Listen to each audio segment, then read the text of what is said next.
Hey guys, welcome back. তো কেমন আছো তোমরা? আশা করি তোমরা সবাই অনেক ভালো আছো।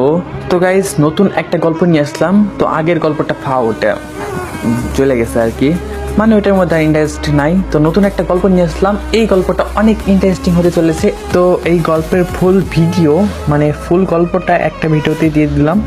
তো এই গল্পটা যদি তোমরা ফুল শোনো, আমি গ্যারান্টি দিয়ে বলতেছি তোমরা নিজেদের চোখের পানি কখনোই ধরে রাখতে পারবে না। তো বেশি বক বক বাদ দিয়া চলো গল্পে যাওয়া যাক। তুই বাসা থেকে চলে যাচ্ছিস না কেন? তোর মতন ছেলে আমার দরকার নেই, যে কলেজে যাওয়ার জন্য বাবার কাছে টাকা চায়। আমি বললাম, বাবা বাসা থেকে কলেজ তো অনেক দূর, হেঁটে যেতে অনেক কষ্ট হয়। বাবা একটু ভারী কণ্ঠে বলল, কিচ্ছু করার নেই, টাকা দেওয়া যাবে না, কষ্ট করলেই কেষ্ট মেলে। আমার মনটা খুব খারাপ হয়ে গেল, আমার চোখে পানি টলমল করতেছে। তখনই আমার ফুফাতো বোন সিফা আসলো। ও ক্লাস 2 থেকেই আমাদের বাসায় থাকে, এখন ও ক্লাস 9-এ পড়ে। সে বাবাকে এসে বলল, মামা আমার টাকাটা দাও, আমি স্কুলে যাব। তখন বাবা বলল, মা তুমি স্কুলে যাবে, চলো আমার সাথে চলো, আমি নিয়ে যাই। তখন সিফা বলল, মামা থাক, তোমার কষ্ট হবে, আমি নিজেই চলে যেতে পারবো। আচ্ছা মামনি, এই নাও 100 টাকা, ভাড়া 30 টাকা, আর বাকি টাকা দিয়ে তুমি কিছু খেয়ে নিও। তখন সিফা বলল, আচ্ছা মামা। তখন আমি বাবাকে বললাম, বাবা ওর স্কুল তো আমার কলেজের থেকে অনেক কাছে, তারপরেও আপনি ওকে টাকা দিচ্ছেন আর আমাকে টাকা দিচ্ছেন না। তখন বাবা বলল, ওই তোর কাছ থেকে জানতে হবে আমি কাকে টাকা দিব আর কাকে দিব না।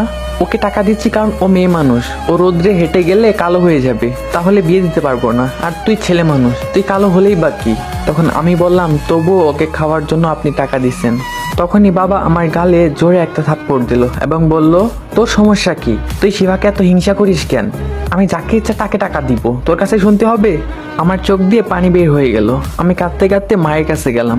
মা রান্নার জন্য সবকিছু রেডি করতেছে, আমি তার সামনে দাঁড়িয়ে কান্না করতেছি, কিন্তু তার কোনো খেয়ালই নেই। আমি আম্মুকে বললাম, মা বাবাকে শুধু আমাকে কলেজে যাওয়ার জন্য ভাড়াটা দিতে বলো।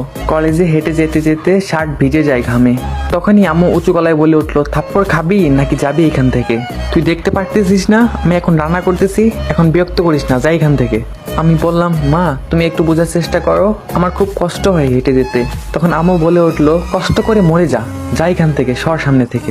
এবার আমি কান্না করতে করতে বাসা থেকে বের হয়ে গেলাম কলেজের উদ্দেশ্যে। আসলে এইসব নতুন না, এইসব প্রতিদিনই আমাকে শুনতে হয়। এসব শুনেও কষ্ট করে আমাকে এইখানেই থাকতে হয়, না হয় যাবো কোথায়? আসলে আমার বাবা মা একটা মেয়ে চেয়েছিলেন, কিন্তু সেখানে আমি পৃথিবীতে আসি। তবুও ভালো চলছিল আমার দিনকাল। যখন আমি ক্লাস 4-এ উঠলাম, তখনই শিফাকে আমাদের বাসায় বাবা মা নিয়ে আসে। তখন থেকেই আমার সাথে এরকম ব্যবহার চলে। শুধু আমাকে একটু ভালোবাসতো আমার মেজো ভাই। যাই হোক, আমার পরিচয়টাই তো দেওয়া হয়নি, আগে আমার পরিচয়টা দিয়ে নেই। আমি আতিক হাসান লিমন, আমি ইন্টার প্রথম বর্ষে পড়ি। আমরা 3 ভাই, আমি সবার ছোট। বড় ভাই বউ নিয়ে আলাদা থাকে, আমার বাবা একজন ব্যবসায়ী। যাই হোক, গল্পে ফিরি। আমি হেঁটে হেঁটে কলেজে পৌঁছালাম, আমার পুরা গা ঘামে বেছা। ফ্রেন্ডরা বলল, কিরে এসেছিস? তোর জন্য আমরা কতক্ষণ ধরে অপেক্ষা করতেছি, আর তোর পুরো গা এবং ঘামে ভিজা কেন?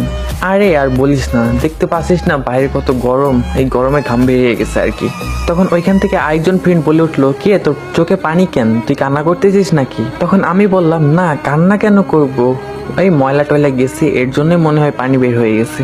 আসলে বাসার কান্নার ছাপ এখনো মুখে ফুটে উঠেছে। তখন ওরা বলল, ও আচ্ছা ঠিক আছে, চল ক্লাসরুমে যাওয়া যাক। তারপর আমি বললাম, আচ্ছা ঠিক আছে চল ক্লাসরুমে চল। তারপর আমরা সবাই মিলে ক্লাসরুমে গেলাম। কিছুক্ষণ পর স্যারও চলে আসলো। আমরা সবাই মিলে স্যারকে সালাম দিলাম।